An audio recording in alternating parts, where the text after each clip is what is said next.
collection. So ayan yung label natin. So nakamarka din yung room number nito ng pen number ng ating mga breeders. So ito from pen number 3 sa right side, then date nya. So size and date. Yan. So somehow mamomonitor natin din yung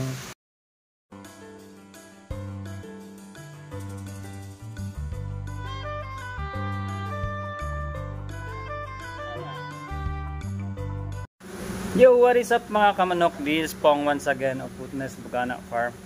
Alright, so for today's vlog, maglilinis tayo, and I'm gonna show you how we do our cleaning of eggs prior to incubation. Right, so we have here our collection for today. So we're gonna, from here, from collection, we do dito, weighing, then classifying and disinfecting of eggs. So una, ginagawa namin dito sa amin sa farm, titimbangin muna namin. Okay, so ito, meron tayong weighing scale. So itong ating mga eggs, yan, titimbangin natin, then from there ipipiliin natin yung pasok sa ano, for actually this is called actually ano, paano ba to, classifying or pag ano natin ng mga quality eggs for ano, for incubation. So from here mamimili tayo ng pasok sa timbang, maganda yung ano, walang cracks, walang shape na ano, walang hindi maganda yung shape. So kina-classify natin yung mga quality eggs na pang-incubate natin. Okay, so tara, let's go, samahan niyo ako at mag classify tayo ng ating mga itlog prior sa ating ano, incubation, for incubation.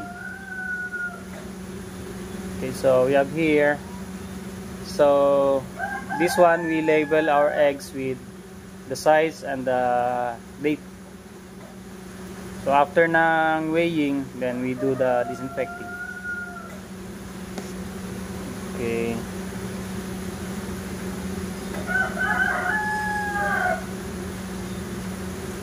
So this below. So yung sa itlog naman, yung pasok for incubation para sa amin ay at least 50 grams pataas. So yung mga below 50 grams hindi na namin sinasama. Siyempre hindi naman pare-pareho araw-araw, there are times na medyo stress yung mga manok natin, lumiliit yung kanilang mga itlog.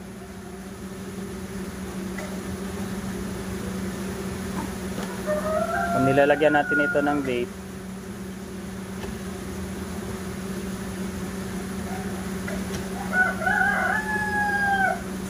so far okay na yung mga sizing ng ating mga eggs.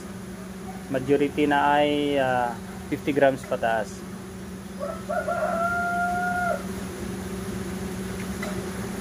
So yung mga hindi ano, hindi pasok sa timbangan natin ay ating binebenta. Binibenta natin yung mga ano, mga hindi pasok sa ating sa classification. Pag mababa yung timbang, iniipon natin, binibenta.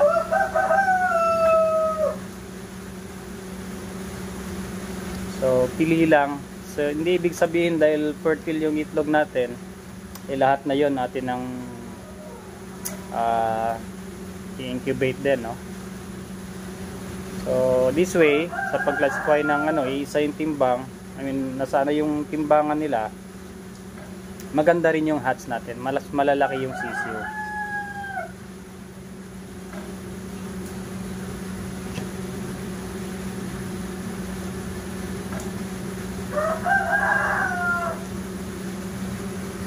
So yung pasok sa ano natin na weight ay 50 grams pataas, Wag lang yung XL saka jumbo.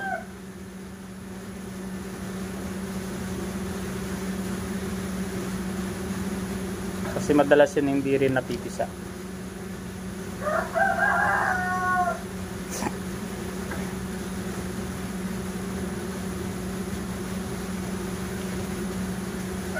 Ayan o. Magaganda na ng mga egg sizes natin.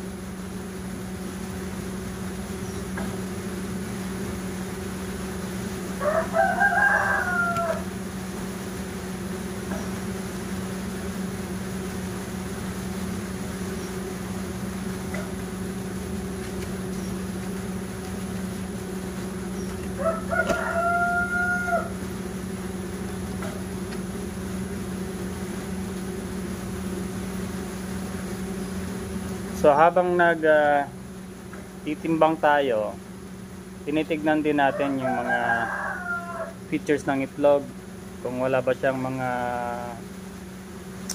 uneven na mga surface dito, merong mga umbok-umbok. Madalas kasi yun hindi rin yun napipisa, kasi magkakaroon yun ng crack dun sa parang ano niya, dun sa parang umumbok na portion.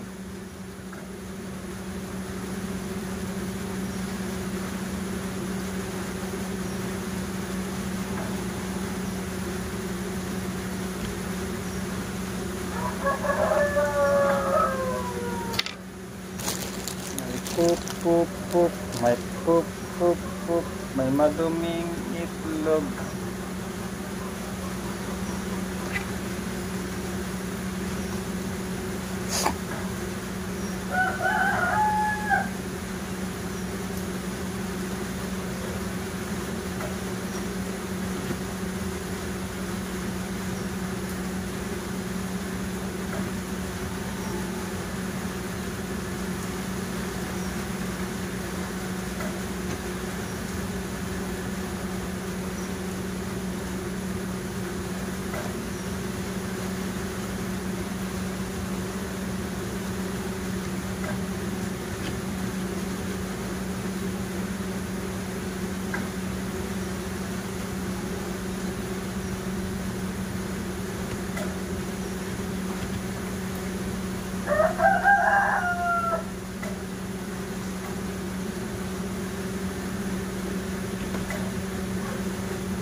Okay, sa pag-classify ito, kasama to, actually jumbo ito.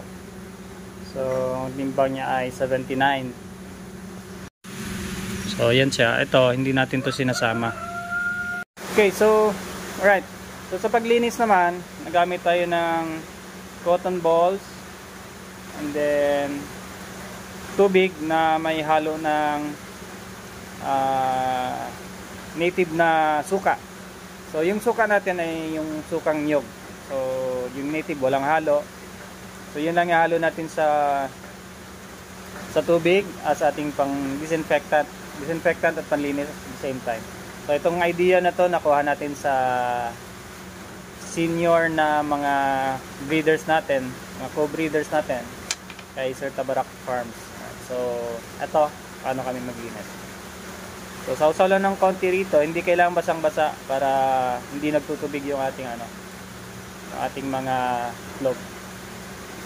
So dahan-dahan para hindi masyadong nakakaskas yung shell.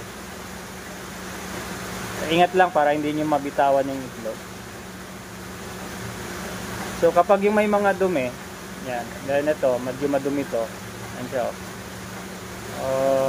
So, minsan hindi na namin sinasama to pag hindi natanggal yung dumi.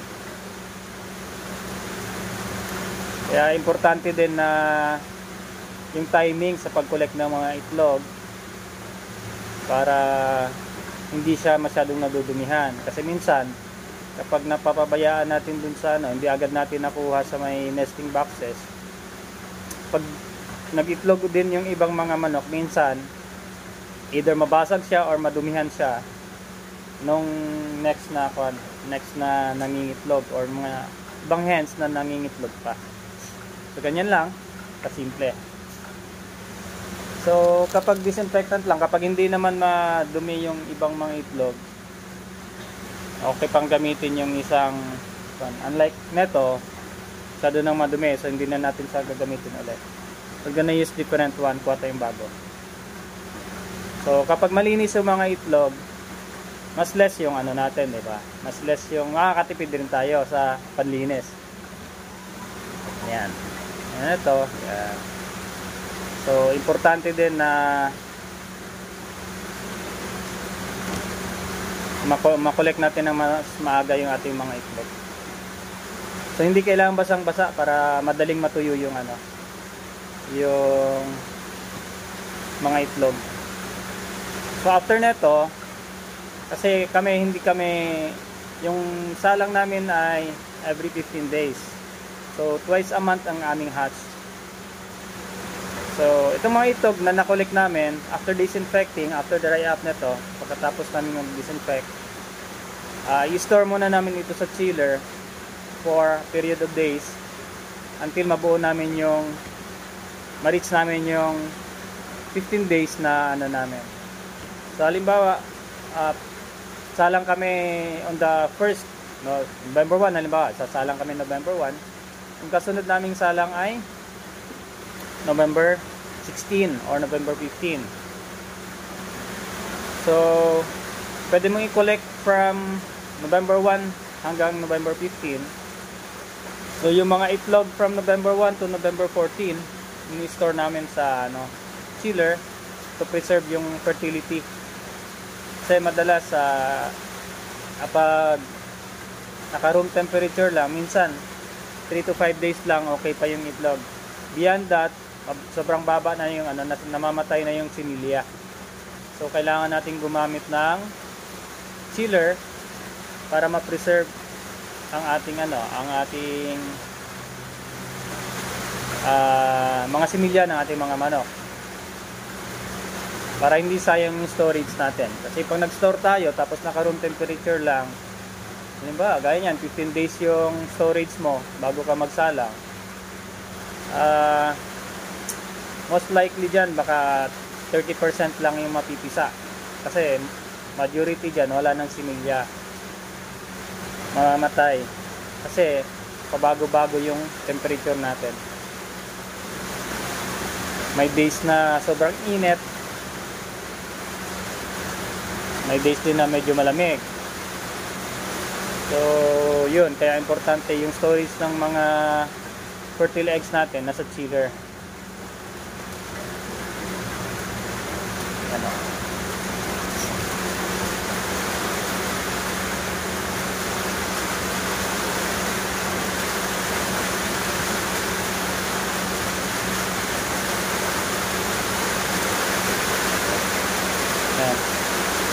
Right, so ganun lang kasimple, ganun lang kadali yung mag-disinfect, mag-prepare para sa storage ng ating mga itlog. Right, so ayan na yung ating mga nilinis. So na-classify na natin itong mga to nasa left side ay below sa ating desired weight na kailangan, na 50 grams pataas. So while on this side, sa may right side naman, ay ito yung mga pasok sa ating timbang.